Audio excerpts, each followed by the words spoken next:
here's a lesson on one-step equations. We're going to use all different operations and also include our integer rules. So this would be appropriate for 7th grade math. And again, my first hour, my red hour, you are probably looking at these similar problems right now in the things that we're doing with chapter 4. So I've given you a slide here where it talks about one-step equations. And I want you to solve using inverse operations. Oftentimes in class we call those inverse ops. And I want you to show all of your work and all of your steps. Those inverse operations, we remember we have to show balance on both sides of the equation. I'm also giving you a hint over here. If you take a look in this top right corner, whenever I see addition, I will use the inverse operation of subtraction to solve. Likewise, if I see subtraction, I will use the inverse operation of addition to solve. And we're going to focus on just those two operations on this first slide. Well, here in our first problem with addition, I notice I have 0 and 9/10 plus a, an unknown value, equals a negative 3 and 8/10. Well, if you remember in inverse operations, when I'm solving a one-step equation, I'm trying to isolate the king, get the variable alone. So right now, the a is on the left side of my equal sign. So if I were to kind of separate this out, you can see the two different sides of my equation. And I only care about the king side, or the variable side, if you will. So on the left side here, I see 0 and 9/10 seems to be bothering the king. Seems to be bothering my a. In fact, it's adding on to his troubles. So the opposite of addition is subtraction.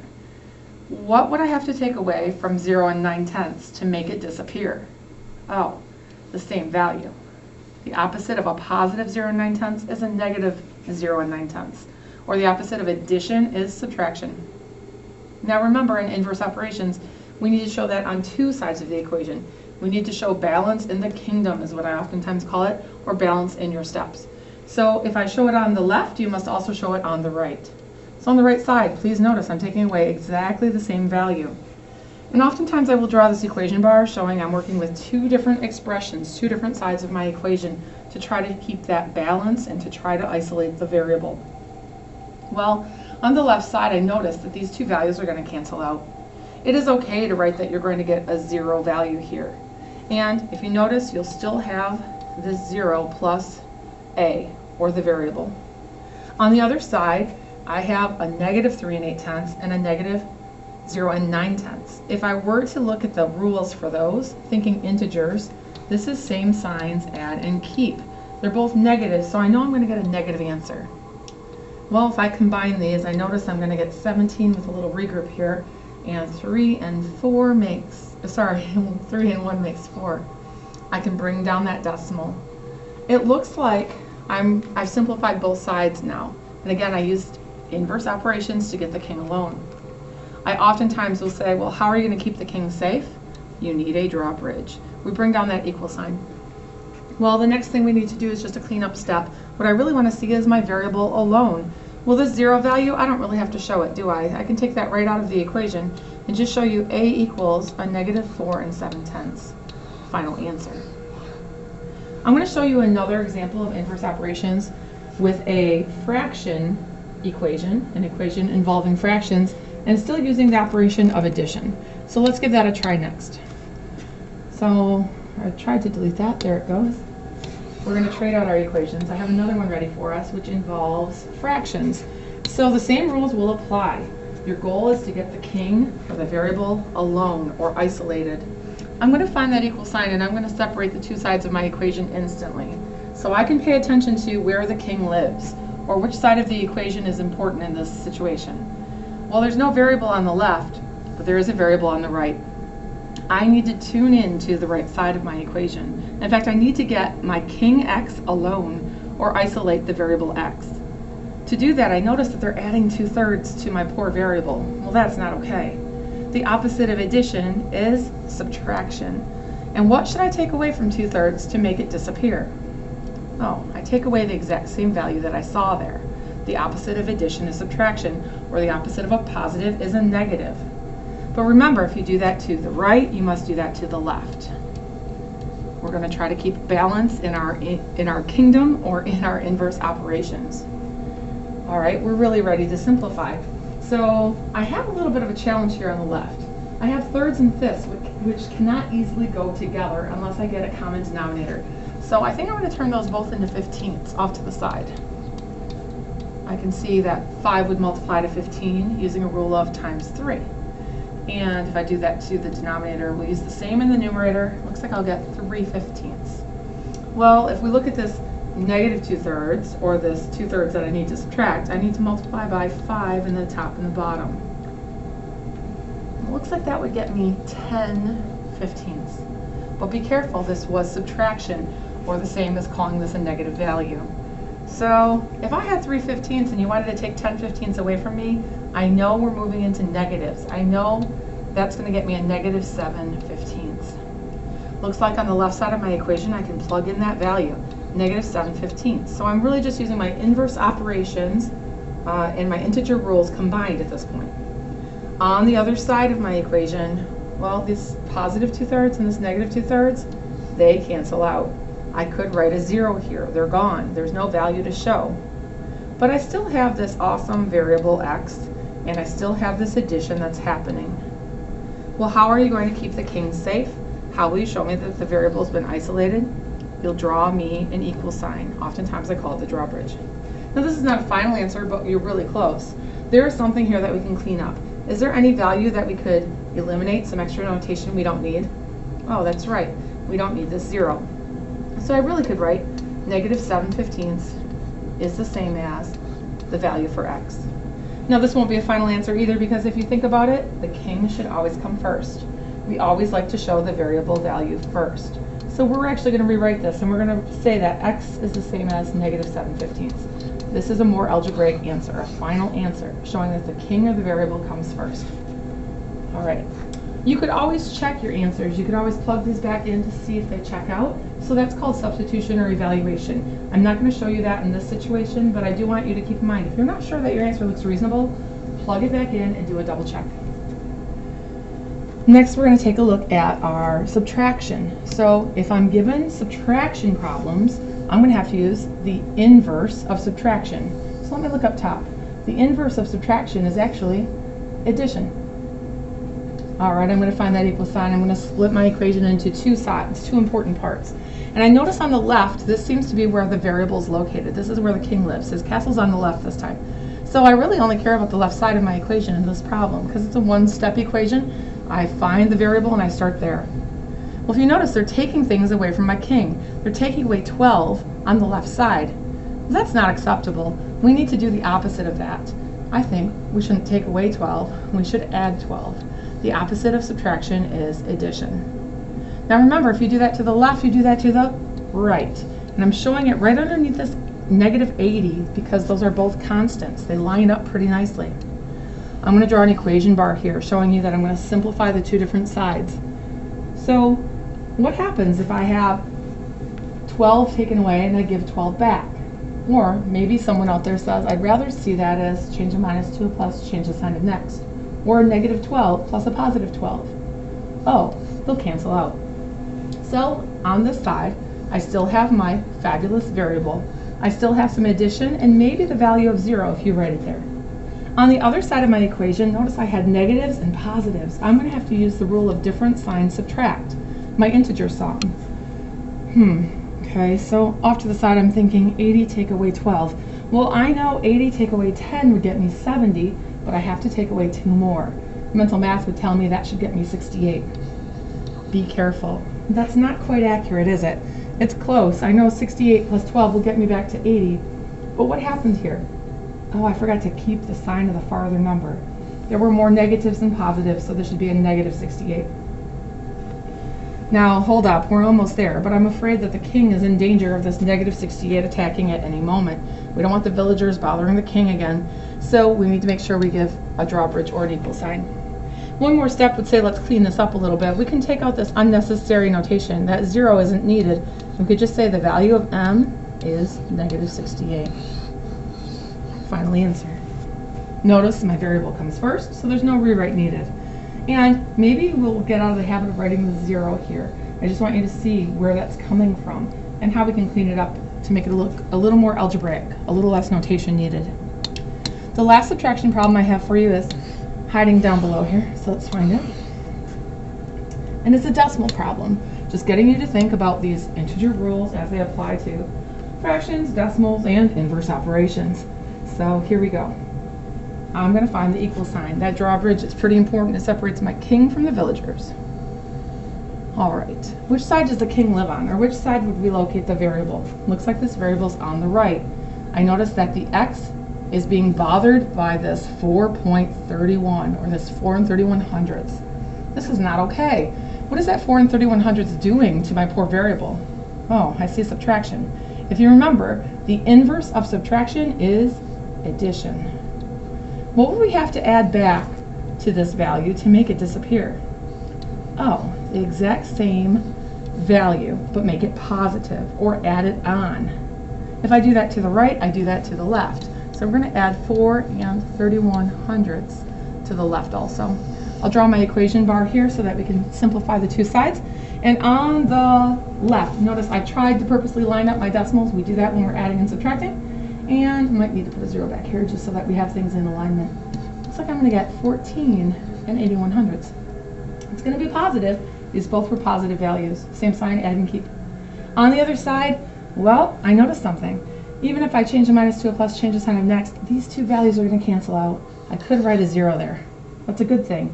It's kind of like the king. He's not being bothered by too much, right? Just a variable, or just a 0. Next, I need to bring down the variable. There's my king, or my variable x, and there's still addition happening here. Well, what are we going to do to show the two different sides of the equation and that we have actually simplified and found the variable isolated? An equal sign or a drawbridge. Almost a final answer, but remember I want my variable first, and I want to use kind of limited notation. I want to simplify things or make them a little more concise. So we'll get rid of the 0 that's up here and just say 18 is the same, wow, x is the same as 14 and 81 hundredths. All right. Next up, we're going to take a look at multiplication and division when it comes to one-step equations. And this will probably be the last thing that we cover in this video. And then next you can look ahead to two-step equations and multi-step equations, which are coming at us pretty quickly. So here on my next slide, I'm dealing with multiplication and division. If I look up here at my reminder, it says if I see multiplication, I want to divide. If I'm given division with my variable, I want to multiply. And I'm not sure I love this symbol, so let's change it to something that looks a little more algebraic. Maybe a dot or an asterisk. All right, over here, it says multiplication. Well, indeed, if I were to separate the two different sides of my equation, I can see on the left that they're trying to clone my king. They're trying to multiply him by 0 6/10 for some reason. Well, that's not acceptable. This secret operation of multiplication that's happening here can be undone, and I can undo it with division. I'm really going to divide the left by 0 6/10. Notice I'm grabbing the exact same value. Just a quick thought. Why will that work? Well, if I had 5 divided by 5, what would you get? Just 1. What if you had 2 divided by 2? What would we get? Just 1. So in a minute, when I divide 6/10 by 6/10, what will I get? Just 1. I'll be getting that variable alone. That's what I want. Now remember, your inverse operations tell you that if I do it to the left, you must do it to the right. We're showing balance in the kingdom, or in the equation. And we're almost there, aren't we? Let's go ahead and simplify, see what we get. And notice I do prefer to show this division step using a fraction bar. So when possible, I try that. It won't always be possible, but in this situation, it definitely is. I'm not working with fractions exactly. These decimals, you can eradicate them pretty quickly with some fraction bars. Well, we already said if I divide a number by itself, I'm going to end up with 1. And this is great because I just got 1m. The variable is really by himself. You might be seeing a shadow, kind of like Groundhog Day, but we can take care of that in just a minute. I have one variable. That's really good. I only have one king this time. On the other side, well, this is kind of like 12 divided by 6, but there's a decimal included. And I think we could try some mental math with that. I know I need to get a 2 somehow. I know 6 goes into 12 twice. Maybe off to the side, you want to take that 12 and show me some long division, just to make sure that you understand what's happening with that decimal. Well, I really would need to multiply the 6/10 by 10 to make it a whole number, to make it a whole 6. And if you do that to the divisor, we do that to the dividend. Remember, the decimal in a whole number is at the back, so if I multiplied by 10, this would no longer be 12, it would now be 120. that decimal would get to move straight into your quotient, and we would divide. And here is where we'll see that 2 show up. 6 goes into 1 0 times, but 6 goes into 12 twice. Oh, that's the 2 I was expecting to see.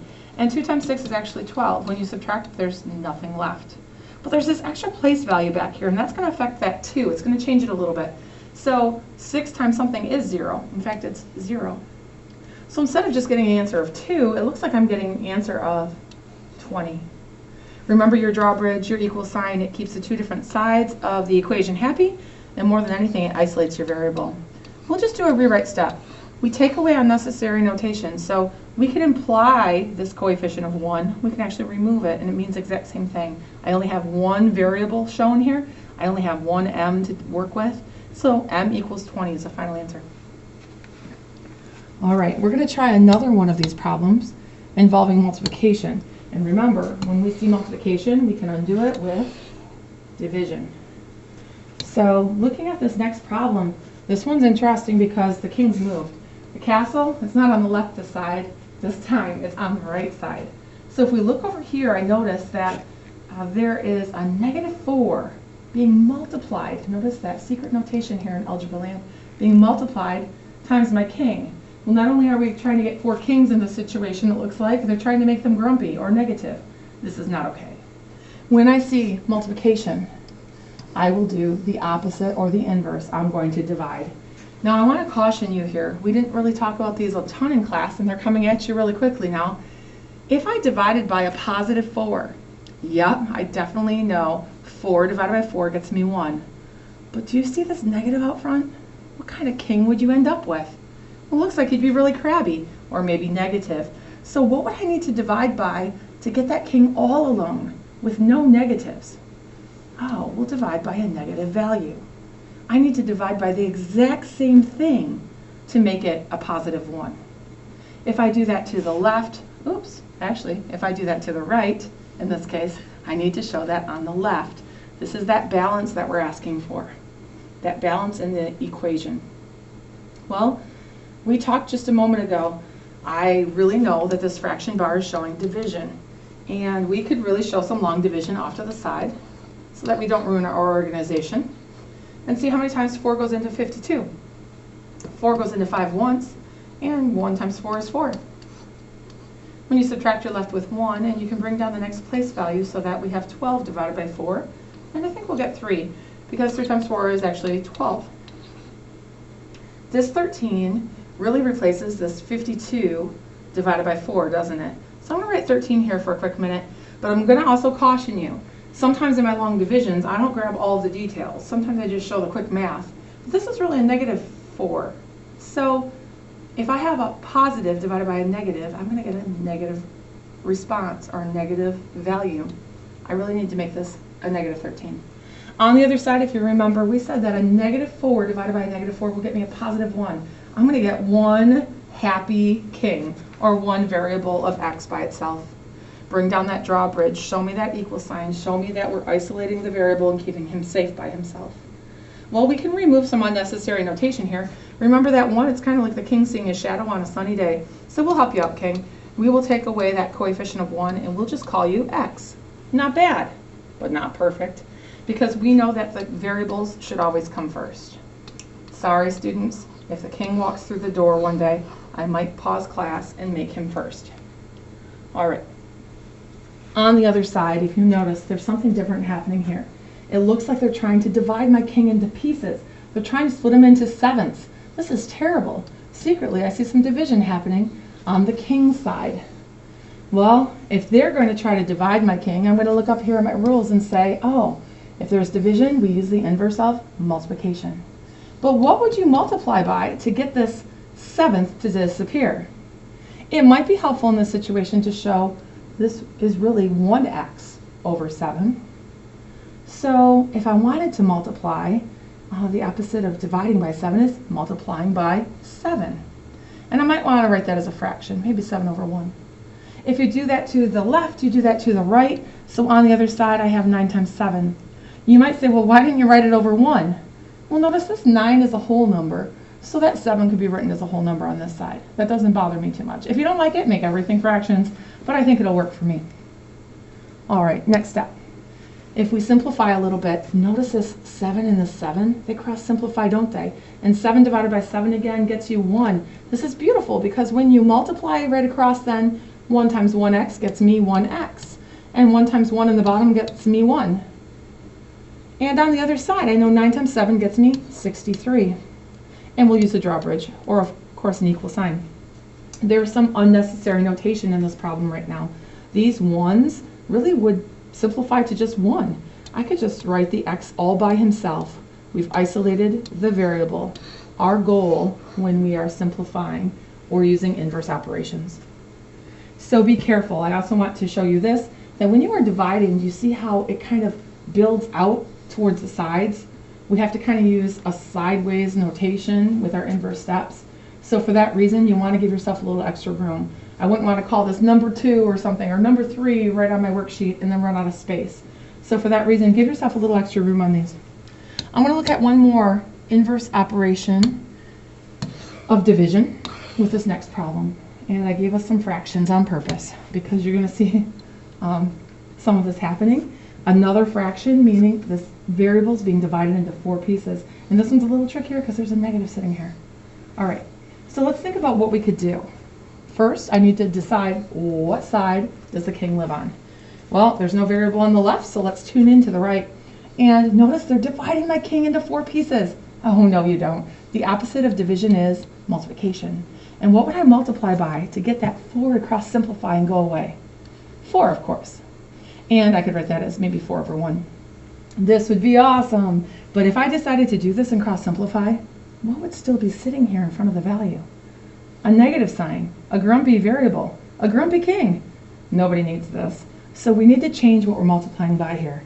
If I have a negative value, I need to multiply by a negative value to get it to simplify to something positive. So I'm going to multiply by a negative 4. That's awesome because negatives times negatives get me positives. Okay, this is a better move here. And on the other side, if I do that 2z right, I must do that 2z left. I'm going to multiply by a negative 4. You might say, why didn't you write those as fractions? Well, because I had 22, which is a whole number, and negative 4 looks more like an integer, kind of like it. So I think this is fine for notation. Let's do some simplifying. So on the left side, 4 times 22 is 88, but that's a negative 4, so I'm going to get a negative 88. And on the right side, remember, we're going to see some simplifying happen. This 4 and this 4, they're going to simplify. And these negatives are also going to simplify so that I end up with just a positive 1. Positive 1a over 1. I wouldn't usually write that step, but I want you to see where it's coming from. And I'm going to bring down my drawbridge to keep everything safe. We're almost done, but this 1 over 1 could be simplified to just a plain old a, and I'm going to put him first. The king or the variable always comes first. And we still get the same great value of negative 88. My real goal for you in this video is to just review and to think about these inverse operations. So hopefully you kind of have these in the back of your mind and you're thinking, if I see addition, I'm going to subtract. If they're subtracting from my variable, I need to add. And what about multiplication? If they're multiplying my king, they're cloning him for some reason, I'm going to divide to solve the problem. But if I see division, they're trying to split my king into pieces, I'm going to instead multiply. This is a good start for one-step equations. Next video, we'll look at maybe 2-step equations and some multi-step equations so that we can start simplifying a little more complex equations and kind of apply all of our thinking about fractions, decimals, whole numbers, integers, and of course inverse ops, getting that king alone using balance in our work.